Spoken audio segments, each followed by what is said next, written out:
Hi everyone, it's Jane from Hands Up Mallee. I just wanted to talk to you today about something you may have seen in the news, which is the local push for a drug and alcohol rehab facility. Hands Up Mallee has been involved a couple of years ago in the early phases of the research to put forward the need for a drug and alcohol facility. And at first glance, it might not look like something that is important to children, young people, and families because it's a tertiary rehabilitation centre. But I just wanted to say, from our perspective, it's something that we really support the push for in our region because we see daily the impact that drug and alcohol has on families, children, and young people in our community.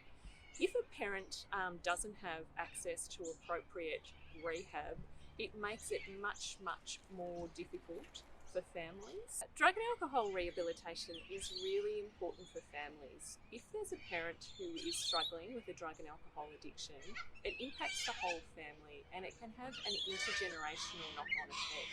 That's why we think drug and alcohol rehabilitation facilities within our own community that people don't have to travel to access are really important. And we think we would see an enormous change in community if this facility was available here. One of the other things that we know is family support is really important for drug and alcohol rehabilitation, and that family support is really not there in the same way when people are forced to travel hundreds of kilometres to access service. That's another reason why having a drug and alcohol rehabilitation facility in this community is really important.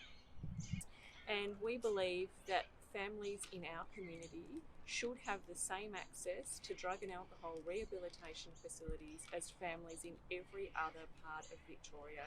So we strongly support the push for drug and alcohol rehab in our community.